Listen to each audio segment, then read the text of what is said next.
Hello, aujourd'hui je te fais une courte vidéo pour faire écho à la vidéo sur la rupture amicale et aux dernières plus récentes vidéos que j'ai tournées sur cette idée d'être soi pleinement. Et quand j'imbrique les deux, eh bien je me rends compte que souvent j'ai pu avoir peur de blesser, de faire du mal à quelqu'un d'autre sans le vouloir, et donc parfois leur faire sentir qu'ils sont abandonnés en fait en quelque sorte. Et donc par peur que les personnes se sentent abandonnées, je me suis abandonnée moi.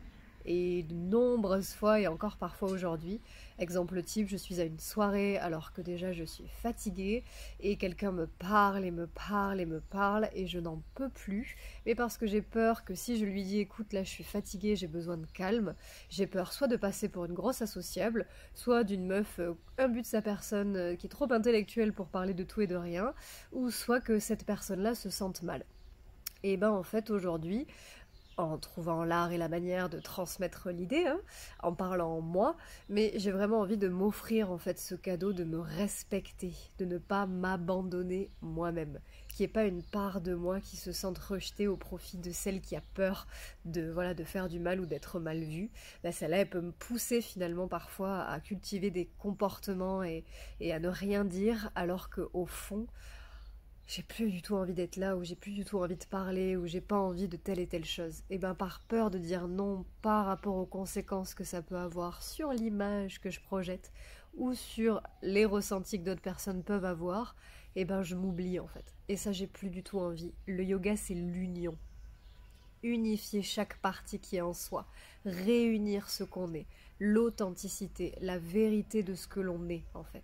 Autant dans l'idée de spiritualité, mais aussi dans la personnalité, dans les comportements et les échanges avec les autres, être vrai en fait. Et si là aujourd'hui t'as pas envie, bah t'as pas envie. Et ça fait peur parce que, comme je l'ai dit aussi dans d'autres vidéos, on a besoin des gens, c'est physiologique, c'est inscrit en nous, ça c'est clair. Je vais pas te dire, vaut mieux être seul que mal accompagné. La science parfois dit le contraire, donc voilà, il y a un peu à double tranchant, mais en tout cas, dans certaines situations, est-ce que tu peux trouver un équilibre, un juste milieu pour poser des limites et ne pas t'abandonner, même si tu as peur que l'autre personne le prenne mal ou d'être mal vu?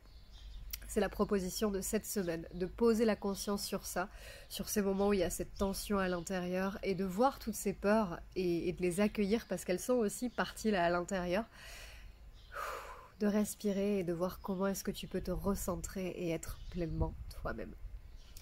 Merci à toi et à très bientôt pour la prochaine.